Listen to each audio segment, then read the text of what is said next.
Hello friends, welcome back to your channel world study. Friends, आज के session में हम लोग डिस्कस करने वाले हैं now Canada PM Justin Trudeau will also go. ये कहना है अमेरिका के जो सुपर रिचेस्ट पर्सन हैं एलन मस्क का।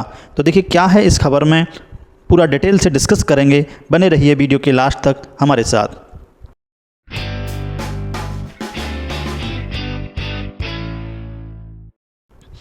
तो देखिए जो दुनिया भर के न्यूज़ आउटलेट्स हैं उन्होंने इस न्यूज़ को काफ़ी सुर्खियों में रखा है कि एलन मस्क जो कि वर्ल्ड रिचेस्ट पर्सन हैं, उन्होंने क्लेम किया है कि how world's richest man could become one of the most powerful people in US. Behind the curtain, the most powerful unelected man ever. Means माना जा रहा है कि जो एलन मस्क हैं वो अनइलेक्टेड मोस्ट पावरफुल पर्सन हैं। तो देखिए दुनिया का सबसे ताकतवर आदमी कौन है, अगर मैं आपसे पूछूं तो ज़्यादातर लोग यहाँ पर आंसर देंगे मोस्ट प्रोबेबली डोनाल्ड ट्रंप, क्योंकि डोनाल्ड ट्रंप बहुत ही जल्द पावर संभालेंगे यूएस में as the president of US.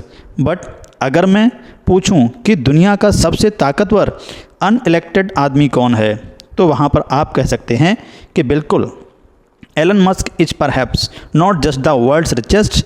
दुनिया के सबसे अमीर आदमी तो ये ही हैं, साथ ही साथ he is also one of the most powerful and the most powerful unelected man in the world right now.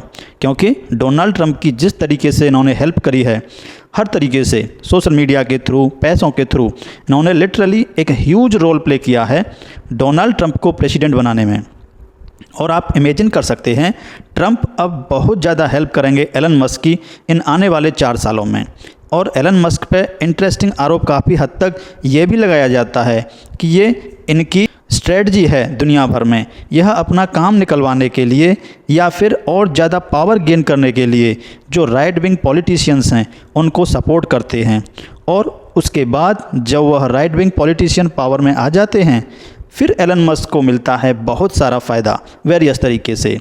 Now यह आरोप कितना सही है कितना नहीं ये आप डिसाइड करिए, बट यह बात तो तय है कि जब से डोनाल्ड ट्रंप जीते हैं एलन मस्क की जो कंपनी है टेस्ला, इसके शेयर्स लगातार बढ़ते जा रहे हैं। और पॉसिबिलिटी है कि आने वाले 4 सालों में एलन मस्क और भी ज़्यादा अमीर हो जाएंगे। और अमेरिकन इलेक्शंस के बाद में एलन मस्क ने अब अपना फोकस सेट कर लिया है कनाडा पर।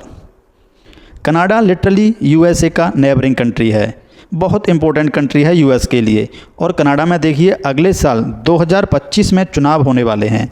नाउ इंटरेस्टिंग बात यह है कि जिस तरीके से डोनाल्ड ट्रंप को जितवाने में एलन मस्क ने इतना बड़ा रोल प्ले किया, कई कनेडियंस ने मस्क को ट्वीट के नीचे यह लिखना स्टार्ट कर दिया कि प्लीज़ एलन मस्क हमारी हेल्प करिए। जिस तरीके से आपने ट्रंप को जितवा दिया यूएस में, वैसे ही हेल्प कनाडा में भी करिए। Canada getting rid of Justin Trudeau. Canadians देखिए by and large Justin Trudeau से तंग आ चुके हैं। और यहाँ पर इंडिया का केस मैं नहीं कहूँगा, बहुत इंडिया का जो केस है बहुत काफ़ी पीछे आता है। मेनली कनाडा में इन्फ्लेशन जो है, महंगाई जो है बहुत ज़्यादा है, इनकी इकोनॉमी ज़्यादा अच्छा परफॉर्म नहीं कर पा रही है। फिर इसके बियॉन्ड आम कैनेडियंस ये बात साफ साफ देख पा रहे हैं कि जस्टिन ट्रूडो इन्फ्लेशन और बाकी वेलफेयर से ध्यान भटकाने के लिए अब ओपनली टारगेट कर रहे हैं इंडिया को, ताकि लोगों का ध्यान भटक जाए। और कुछ लोग एक्चुअली इस मामले में कनाडा को सपोर्ट करते करते जस्टिन ट्रूडो को ही सपोर्ट कर दें। और कनेडियंस ओवरऑल देखिए काफ़ी एजुकेटेड लोग हैं, वो लोग क्लियरली आर पार देख पा रहे हैं कि जस्टिन ट्रूडो जिस तरीके से कनाडा के जियोपॉलिटिकल इंटरेस्ट को हर्ट कर रहे हैं ताकि सिंपली वह पावर में रह पाएँ। तो जब कई लोगों ने एलन मस्क को यह कहा कि देखिए जिस तरीके से जो बाइडेन, कमला हैरिस से आपने मुक्त करवाया था यूएसए को, वैसे ही जस्टिन ट्रूडो से हमको भी छुड़वाओ, मुक्त करवाओ। तो इसके जवाब में एलन मस्क ने यह कहा कि जस्टिन ट्रूडो यह अगले इलेक्शन में ही विल बी गॉन, यह हार जाएगा अगले इलेक्शन में। कनाडा में भी एक राइट विंग गवर्नमेंट बनने वाली है। राइट विंग गवर्नमेंट का यहाँ पे मतलब मोस्ट प्रोबेबली है कि पियर पोलिबियर जो कि कंजर्वेटिव लीडर हैं, अपोजिशन में हैं कनाडा में, यह पावर में आ जाएंगे।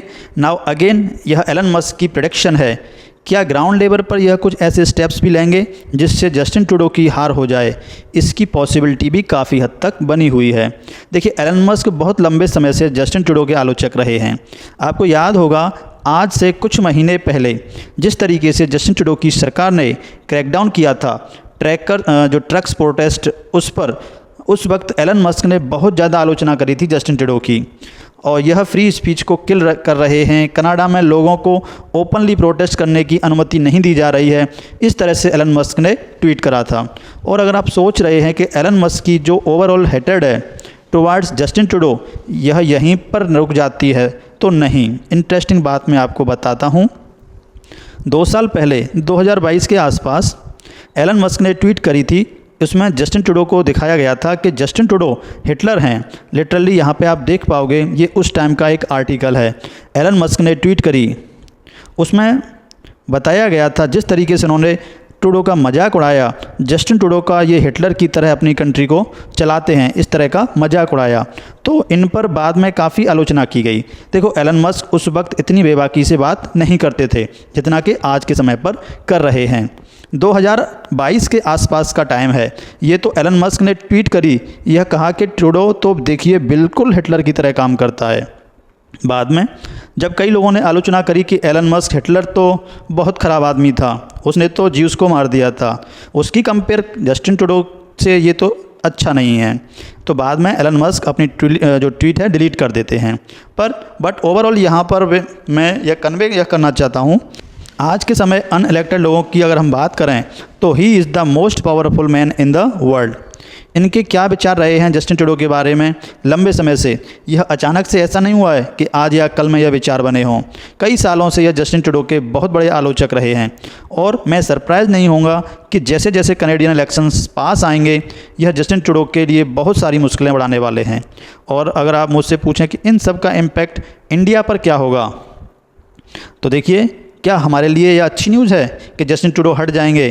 तो अभी के लिए जो सिचुएशन बनाकर रख दी है जस्टिन ट्रूडो ने, नाउ अगेन मैं आपको बता दूं कि कल शाम को न्यूज़ आई थी कि ऑस्ट्रेलिया टुडे नाम का एक न्यूज़ आउटलेट है ऑस्ट्रेलिया में, इसने इंटरव्यू कवर किया था भारत के विदेश मंत्री का, डॉक्टर एस जयशंकर का, जहां पर उन्होंने कनाडा के बारे में भी कुछ स्टेटमेंट दी थी।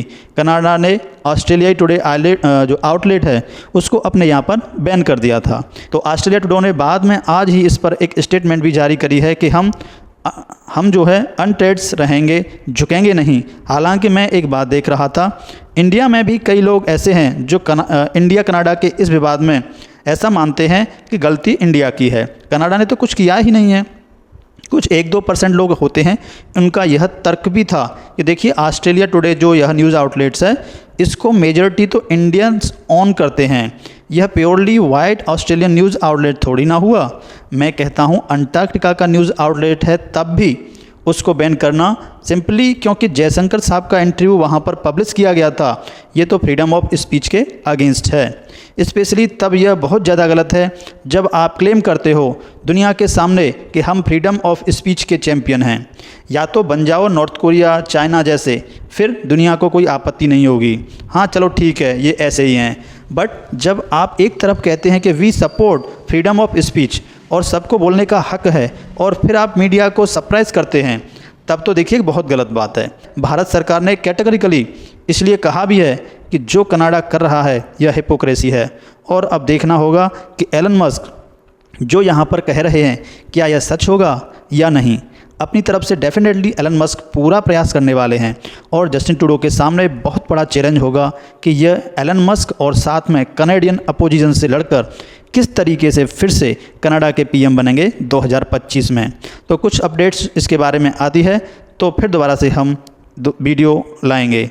तब तक के लिए धन्यवाद।